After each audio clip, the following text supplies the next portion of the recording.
अगर आपने कभी डिस्पोजेबल बोतल या कप के नीचे देखा है तो आपने शायद ये प्रतीक देखा होगा। इसे देखकर कई लोग मान लेते हैं कि उनके हाथ में जो चीज है उसे रिसाइकलिंग बिन में फेंक देना चाहिए। फिर भी इनमें से बहुत से प्लास्टिक को ज्यादातर केंद्रों पर रिसाइकिल नहीं किया जा सकता। वास्तव में दुनिया भर में हर साल बनने वाले 360 मिलियन टन प्लास्टिक में से केवल 9% को ही रिसाइकिल किया जा सकता है। तो इतने कम प्लास्टिक को रिसाइकिल क्यों किया जाता है? और इन कोड का वास्तव में क्या मतलब है?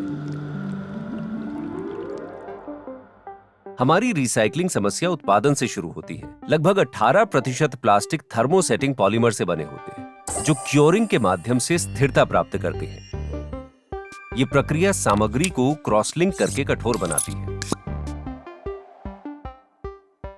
थर्मोसेट प्लास्टिक को इतना उपयोगी बनाने वाले गुण, अर्थात ये कि ये अत्यंत कठिन परिस्थितियों में भी अपना आकार और अखंडता बनाए रखता है। इसका अर्थ ये है कि अधिकांश पुनर्चक्रण संयंत्रों द्वारा इन्हें तोड़ा और पुनः निर्मित नहीं किया जा सकता। शुक्र है कि ज्यादातर प्लास्टिक थर्मोप्लास्टिक होते हैं, जिन्हें पिघलाकर फिर से ढाला जा सकता है। लेकिन इस श्रेणी में कई तरह की सामग्रियां शामिल हैं, जिनकी रासायनिक संरचना, वजन और गुण अलग अलग होते हैं, और इन सभी को रिसाइकिल करने के लिए अलग अलग परिस्थितियों की जरूरत होती है। नतीजतन अधिकांश रिसाइकलिंग केंद्र केवल कुछ थर्मोप्लास्टिक्स को स्वीकार करते हैं, जिससे अगली समस्या पैदा होती है, भ्रामक कोड प्रणाली। 1988 में प्लास्टिक उद्योग द्वारा विकसित और पेश किया गया ये कोड उपभोक्ताओं और सुविधाओं को अपना कचरा अलग करने में मदद करने के तरीके के रूप में प्रस्तुत किया गया था। प्रत्येक संख्या उस सामग्री को इंगित करती है जिससे प्लास्टिक बना है, जिसे उसका रेजिन कहा जाता है। कुछ रेजिन नंबर अधिकांश केंद्रों पर पुनर्चक्रणीय होते हैं, जबकि अन्य नहीं। और फिर भी इस प्रणाली के भीतर सभी नंबर सार्वभौमिक रूप से मान्यता प्राप्त पुनर्चक्रण प्रतीक से घिरे होते हैं, जो उपभोक्ताओं को ये सोचने में गुमराह करते हैं कि कई असंरक्षित प्लास्टिक को दूसरे जीवन का मौका मिलता है। और सिर्फ इसलिए कि पुनर्चक्रणीय रेजिन बिन में पहुंच जाता है, इसका मतलब ये नहीं है कि वो अपनी यात्रा जारी रखेगा।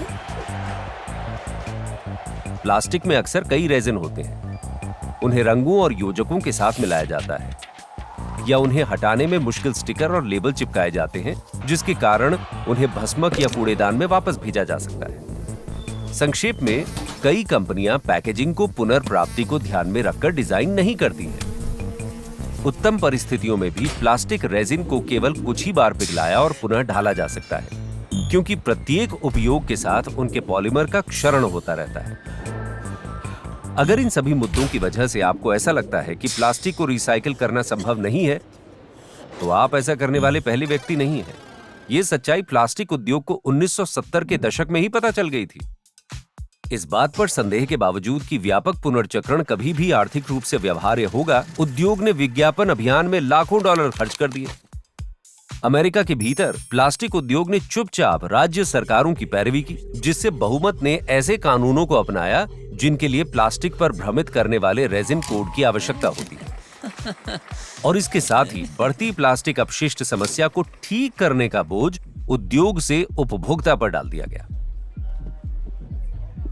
आज स्थिति और भी बदतर हो गई है। इस सारे कचरे को उचित तरीके से अलग करने की बढ़ती लागत, साथ ही पुनर्चक्रणीय स्क्रैप के कम अंतर्राष्ट्रीय खरीदारों ने कई शहरों को अपने कर्ब साइड रिसाइकलिंग कार्यक्रमों को पूरी तरह से बंद करने के लिए मजबूर कर दिया है। तो हम अपने बढ़ते प्लास्टिक अपशिष्ट तंत्र को कैसे ठीक कर सकते हैं?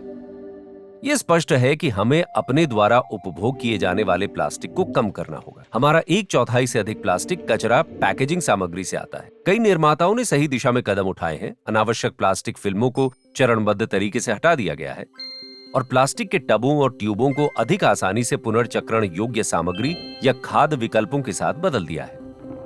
बचे हुए प्लास्टिक के लिए एक समाधान प्लास्टिक के एक चक्रीय अर्थव्यवस्था की दिशा में काम करना है। इसका मतलब है कम नए प्लास्टिक बनाना, एकल उपयोगी प्लास्टिक को खत्म करना और सुनिश्चित करना कि बचे प्लास्टिक रिसाइकलिंग के माध्यम से प्रचलन में बना रहे। ऐसी प्रणाली को नीतियों पर निर्भर होना पड़ेगा जो उत्पादन से ही प्लास्टिक को विनियमित करें और ये सुनिश्चित करें कि सभी प्लास्टिक संदूषकों से मुक्त हो जो पुनर्चक्रण क्षमता को नुकसान पहुंचा सकते हैं। इस बीच कई विशेषज्ञों का मानना है कि वर्तमान रेजिन कोड प्रणाली को समाप्त कर दिया जाना चाहिए तथा इसके स्थान पर स्पष्ट, सरलीकृत, पुनर्चक्रणीय बनाम गैर पुनर्चक्रणीय लेबल लगाए जाने चाहिए।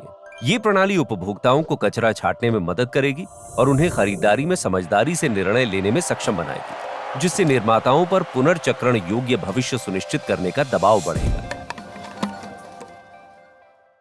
दुनिया के हर देश, कंपनी और समुदाय के लिए अपनी प्रकृति की रक्षा और संरक्षण को प्राथमिकता देनी होगी। यदि आप जानना चाहते हैं कि ऐसा करने के लिए आप अभी क्या ठोस कदम उठा सकते हैं, तो ed.ted.com/earthschool पर जाएं।